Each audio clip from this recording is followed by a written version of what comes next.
Ladies and gentleman, আপনারা যারা প্রশ্ন করতে চান তারা হাত তুলে আমাকে জানাবেন ডক্টর নায়েককে প্রশ্ন করার জন্য।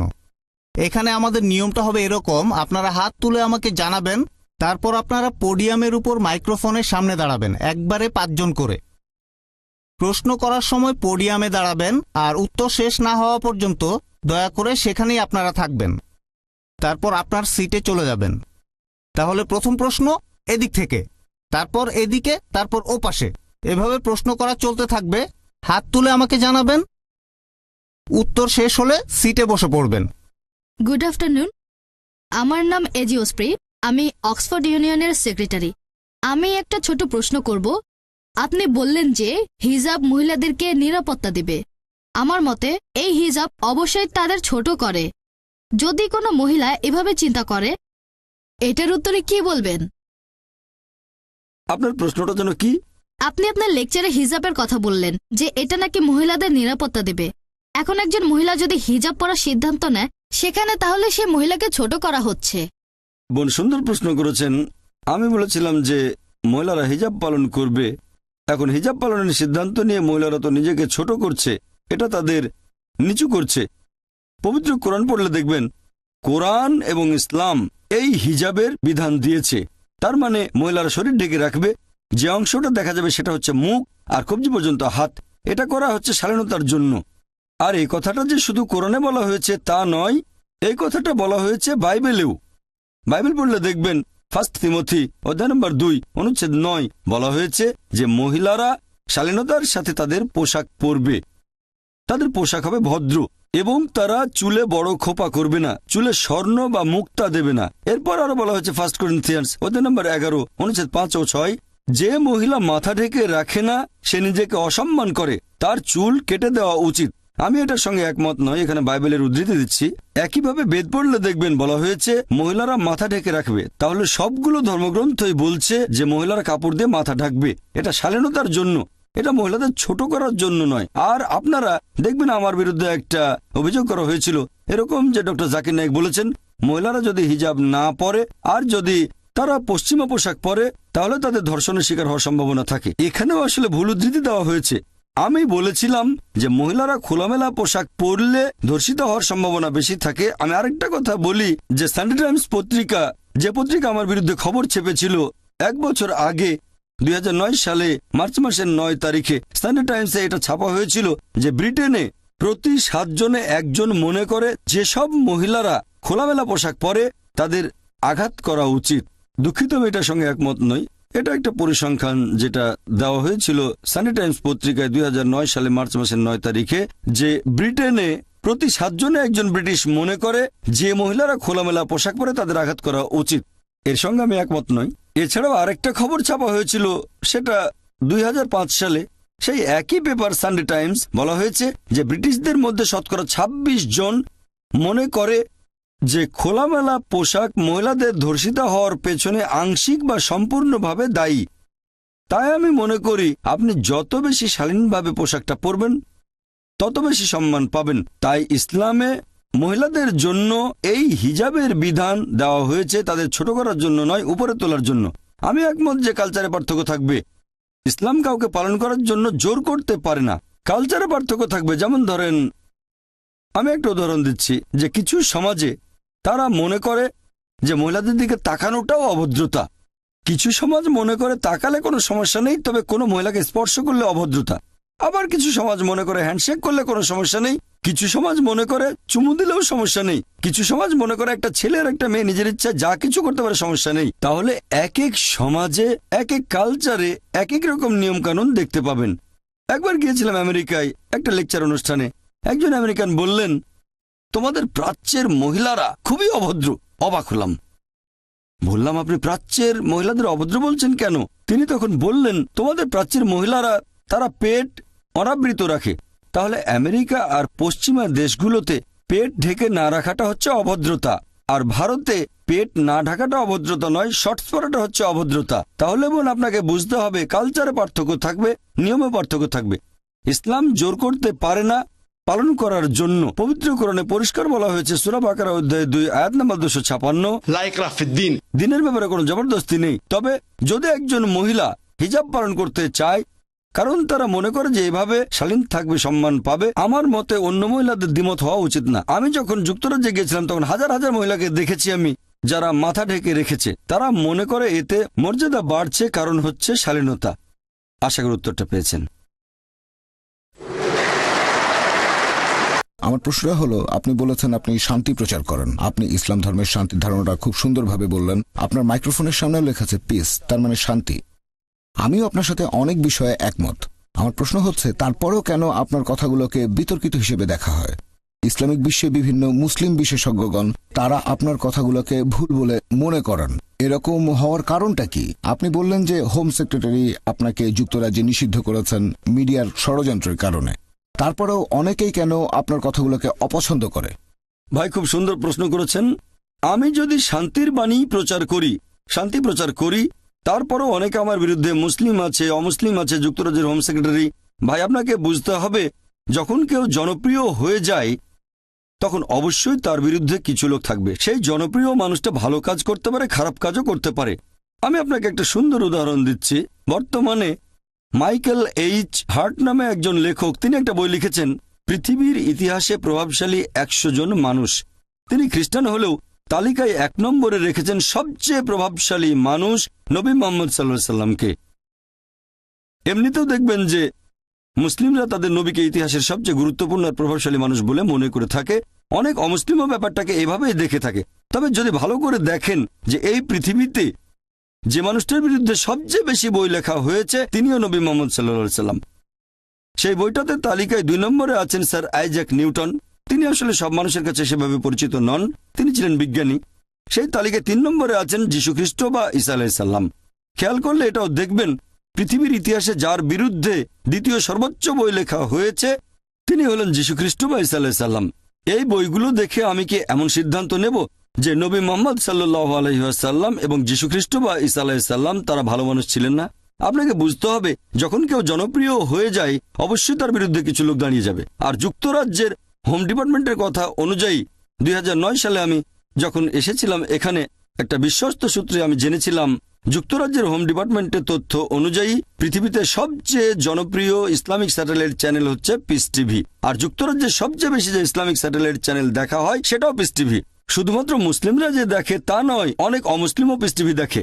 এই রিপোর্টই বলছে পৃথিবীতে সবচেয়ে জনপ্রিয় ইসলামিক বক্তা হলেন ডক্টর জাকির নায়েক, আর যুক্তরাজ্যের সবচেয়ে জনপ্রিয় ইসলামিক বক্তাও ডক্টর জাকির নায়েক। এই কারণে হোম ডিপার্টমেন্ট আমাকে অনুরোধ করেছিল যে আমি সেই মুসলিমদের কাছে পৌঁছাতে পারবো কি না যাদের কাছে ইউকে সরকার পৌঁছাতে পারছে না।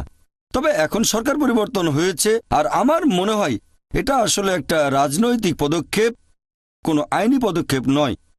আর হয়তো তারা চেয়েছিল জনপ্রিয় কাউকে, যাতে সবাইকে জানাতে পারে আমরা মুসলিমদের বিরুদ্ধে খুব কঠোর। আর আমার মতামত জানতে চাইলে বলবো, আমি রাজনৈতিক নেতাদের চেয়ে বিচার বিভাগের উপর বেশি ভরসা করে থাকি।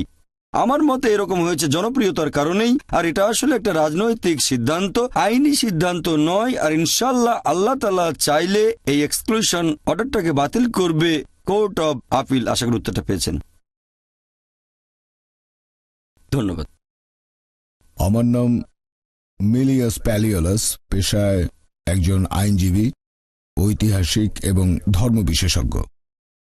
আপনি খুব সুন্দরভাবে ইসলাম এবং কোরআনের বিভিন্ন বিষয় ব্যাখ্যা করলেন। তবে ইহুদি ধর্ম, খ্রিস্টান ধর্ম আর ইসলাম, এই সবগুলো ধর্মই ইব্রাহিমের ধর্মবিশ্বাস। একজন ইহুদিও প্রায় একই রকম কথা বলতে পারবে। আপনি যেসব কথাগুলো বলেছেন উদ্ধৃতি দিতে পারবে কোরআন থেকে, উদ্ধৃতি দেবে তাওরাত এবং তালমুদ থেকে। একজন খ্রিস্টানও আপনার মতোই কথাগুলো বলতে পারবে বাইবেলের ওল্ড টেস্টামেন্ট আর নিউ টেস্টামেন্টের উদ্ধৃতি দিয়ে। আর আমি ঠিক জানি না যে আমরা এভাবে কথাটা বলতে পারি কিনা যে একটা ধর্ম অন্য আরেকটা ধর্মের চাইতে বেশি উন্নত আর সত্যি, আর অন্যান্য ধর্মগুলা মিথ্যা। এভাবে বোধহয় বলতে পারি না। এটার ফলাফল কি হতে পারে? এসব কারণেই একসময় ক্রুসেড হয়েছিল। ইতিহাস বলছে। আপনি সুবিচার আর শান্তির কথা বললেন। পবিত্র বাইবেলেও এই সুবিচার আর শান্তির কথাই অনেক বেশি বলা হয়েছে। অনেক বেশিবার বলা হয়েছে পবিত্র আত্মার চাইতে অনেক বেশি। আর খ্রিস্টান ধর্মের অনুসারীরাও অনেক শান্তিপ্রিয়। 313 খ্রিস্টাব্দে রোমান সম্রাট তাদের সমর্থন করেন। এখন আপনার কথাগুলোর সাথে ইহুদি বা খ্রিস্টান ধর্মের কথার পার্থক্যটা কি, আর তার ফলাফল কি হতে পারে? ভাই খুব সুন্দর প্রশ্ন করেছেন। আমি আপনার সঙ্গে একমত।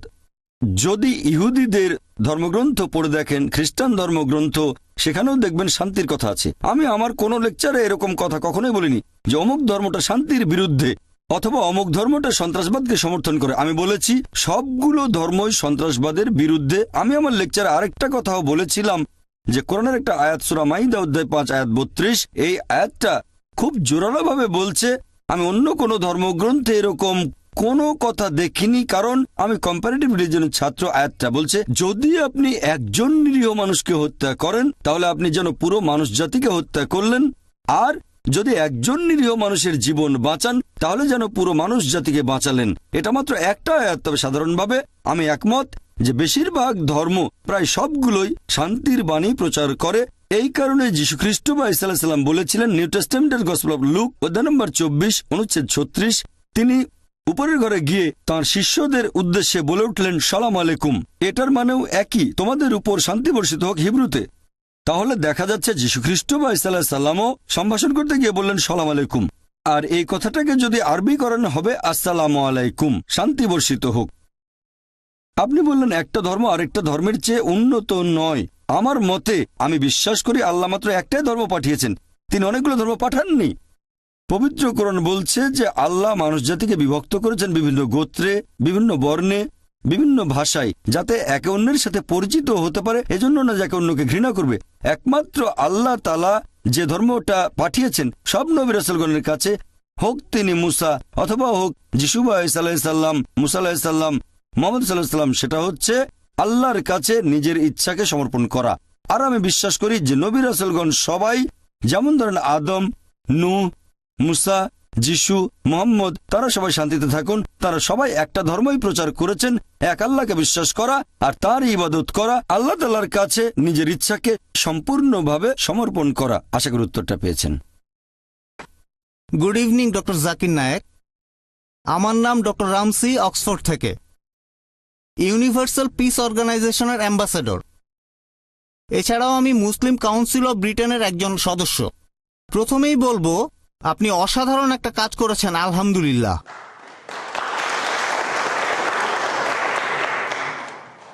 এবারে আমার প্রশ্নটা, ডক্টর জাকির নায়েক, ইসলাম সম্পর্কে ভীতি, এটাকে আপনি কি স্বাভাবিক কোনো ঘটনা বলবেন? সেরকম হলে কিভাবে এটার প্রতিকার করা যেতে পারে? এখানে মুসলিম সম্প্রদায়কে কি কোনো প্রকার দায়িত্ব পালন করতে হবে, নাকি সামগ্রিকভাবে সেই সমাজকে চেষ্টা করতে হবে এই ভীতিটাকে কোনোভাবে কাটানোর? আমার মতে সব ধরনের ভয় তৈরি হয় যখন দেখা যায় জিনিসটা আমাদের অজানা অচেনা। ধন্যবাদ। ভাই খুব সুন্দর প্রশ্ন করেছেন যে ইসলাম সম্পর্কে ভীতিটা কি স্বাভাবিক ঘটনা, কিভাবে প্রতিকার করা যায়। এখানে কি মুসলিম সম্প্রদায়কে সেই দায়িত্ব পালন করতে হবে? হ্যাঁ, ইসলাম সম্পর্কে ভীতি আছে, এমনকি এই 20 শতাব্দীতেও।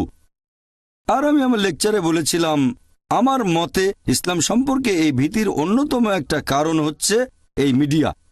এছাড়াও লেকচারে বলেছিলাম যে ইসলাম ধর্ম সম্পর্কে মিডিয়া বেশ কিছু ভুল ধারণা প্রচার করে থাকে। আমি এ ব্যাপারে একমত যে এখানে আমাদের মুসলিমদের দায়িত্ব হচ্ছে আমরা ইসলামের সত্যের বাণী প্রচার করব। আমি জানি মুসলিমদের মধ্যেও কিছু কুলাঙ্গার আছে। আমি বলছি না যে মুসলিমরা সবাই 100% ধার্মিক, সবাই ভালো। সব সম্প্রদায়ের ভেতরে কুলাঙ্গার আছে, মুসলিমদের ভেতরেও। মিডিয়া এখানে কি করে, তারা মুসলিম সম্প্রদায় থেকে এই কুলাঙ্গারদের বেছে নেয় আর প্রচার করে যে এরাই হচ্ছে আদর্শ মুসলিম। আমাদের যেটা করতে হবে, আমরা প্রচার করব কোরআনের সঠিক শিক্ষাটা আর নবী মুহাম্মদ সাল্লাল্লাহু আলাইহি ওয়াসাল্লামের হাদিসগুলো।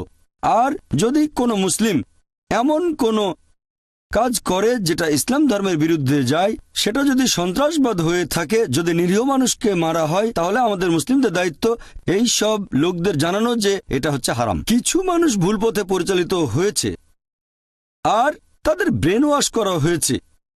তাই তারা বলে যে নিরীহ মানুষ হত্যা করাটা ইসলামের একটা অংশ, এজন্য পুরস্কার পাবেন। আমাদের দায়িত্ব হবে মূলধারার মুসলিম হিসেবে ইসলামের সঠিক আর সত্যের বাণী প্রচার করা আর এই সব মুসলিমদের ভুল পথে যেতে না দেওয়া। এটা 1 নম্বর পয়েন্ট। 2 নম্বর পয়েন্ট, আমাদের দায়িত্ব হবে যে দেশে বাস করি সে দেশে সরকারকে এটা জানানো যে ইসলাম একটা শান্তির ধর্ম, আর আমি বিশ্বাস করি যে মুসলিমরা হবে সমাধানের একটা অংশ, কোনো সমস্যার অংশ নয়। সরকারের এটা ভাবা ঠিক হবে না যে মুসলিমরা সমস্যার একটা অংশ, ভাবা উচিত যে মুসলিমরা সমাধানের একটা অংশ।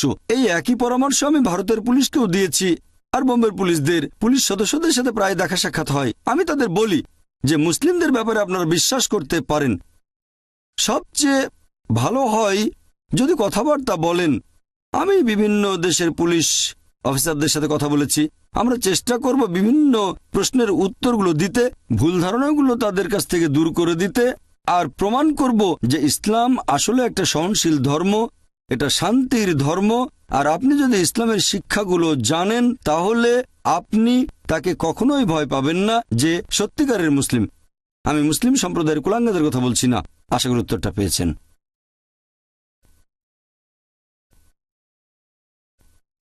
ডক্টর নায়েক, আমার নাম ইয়াসমিন, আমি ইউনিভার্সিটির ছাত্রী।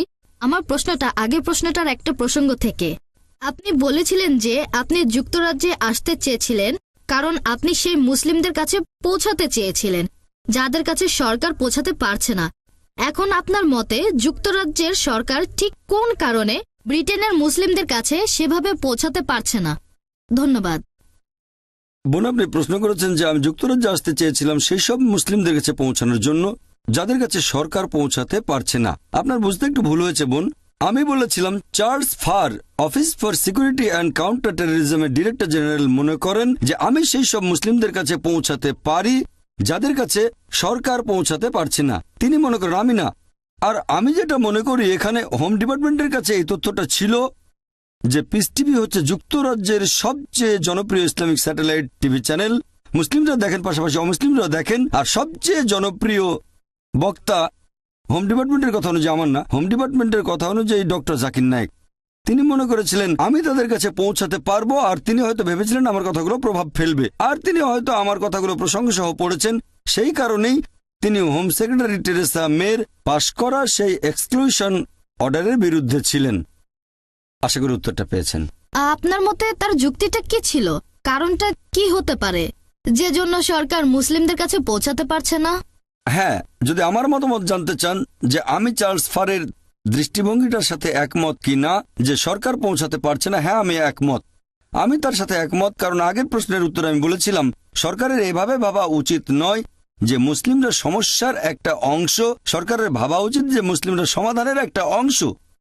কারণ এখানে অনেক মুসলিম আছেন যারা ব্রিটিশ নাগরিক, আর একজন মুসলিমের দায়িত্ব হচ্ছে যে দেশে বসবাস করছে সেখানকার আইন কানুন সবকিছু মেনে চলা, যতক্ষণ না তাকে এমন কিছু করতে বাধ্য করা হচ্ছে যেটা ইসলাম ধর্মে নিষিদ্ধ, অথবা এমন কিছু করতে বাধা দেওয়া হচ্ছে যেটা ইসলাম ধর্মে বাধ্যতামূলক। ভারতের কথা যদি বলতে হয়, আমার জানা মতে সেখানে এমন কোনো আইন বা সংবিধানের ধারা নেই যেটা ভারতের মুসলিমদের বাধ্য করছে এমন কিছু করতে যেটা নিষিদ্ধ, অথবা এমন কোনো কাজে বাধা দিচ্ছে যেটা ইসলাম ধর্মে বাধ্যতামূলক। তাই আমি একজন নিয়ম মানা মুসলিম আর ভারতীয় হিসেবে গর্বিত। তাহলে আমি ভারতীয় মুসলিম হিসেবে গর্বিত। সেরকম আমার মনে হয় অনেক ব্রিটিশ নাগরিক আছেন যারা আমার মতো করে ভাবেন, তারা মুসলিম এবং তারা দেশের আইন কানুন সবকিছু মেনে চলছেন, তাই তারা ব্রিটিশ মুসলিম। আমার মতে সরকারের উচিত হবে মুসলিমদের বিশ্বাস করা, আর তাদের যেটা করা উচিত তারা এটা নিশ্চিত করবে যে মিডিয়ার এই মিথ্যে প্রচারণা কুৎসা রটানো যেন বন্ধ হয়। সবচেয়ে সেরা দৃষ্টান্ত এখানে সেটা আমি নিজেই। বর্তমানে পিস টিভির দর্শকের সংখ্যা 10 কোটিরও বেশি। এরকম অনেকেই আছে যারা বলে যে আমি নাকি শান্তির দূত, তারা বলে আমি শান্তিপ্রিয় মানুষ। অনেক দেশের রাষ্ট্রপ্রধানগণ আছেন, এরকম অনেক দেশ আছে, অনেক। তারা আমাকে রাষ্ট্রীয় অতিথি হিসেবে ডেকে এনেছেন।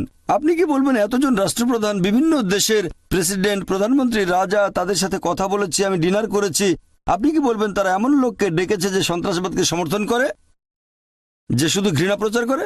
আমি এখানে বলবো এই পুরো ব্যাপারটাই আসলে কৌশলে নিয়ন্ত্রণ করেছে মিডিয়া। মিডিয়া দ্বারা প্রভাবিত হওয়া সরকারের উচিত হবে না, বা প্রভাবিত হয়ে সিদ্ধান্ত নেওয়াটা উচিত হবে না। তাদের কি করা উচিত? তাদের উচিত হবে সেই লোককে ব্যাখ্যা করার সুযোগ দেয়া। তাহলে আমার মতে তাদের ভেতরের ভুল ধারণাগুলো দূর হবে, আর আমি নিশ্চিত যে যুক্তরাজ্য বসবাসের জন্য একটা শান্তিপূর্ণ জায়গা হবে। আশা করি উত্তরটা পেয়েছেন।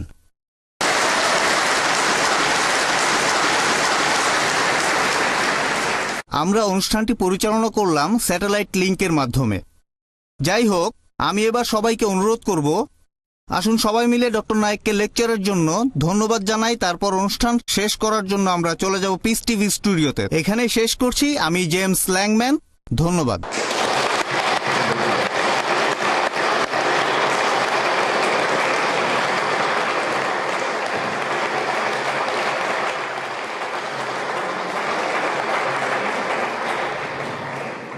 আমি আন্তরিকভাবে ধন্যবাদ জানাচ্ছি অক্সফোর্ড ইউনিয়নকে, বিশেষ করে অক্সফোর্ড ইউনিয়নের প্রেসিডেন্ট মিস্টার জেমস ল্যাংম্যানকে এই অনুষ্ঠানের আয়োজনের জন্য।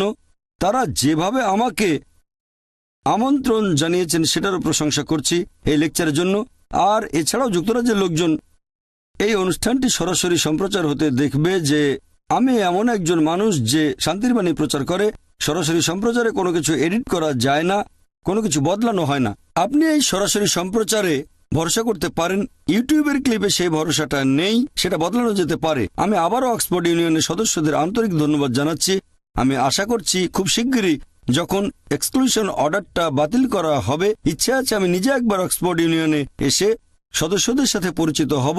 সবাইকে অনেক ধন্যবাদ। ও আখিরি দাওয়ানা আলহামদুলিল্লাহ রাব্বিল আলামিন।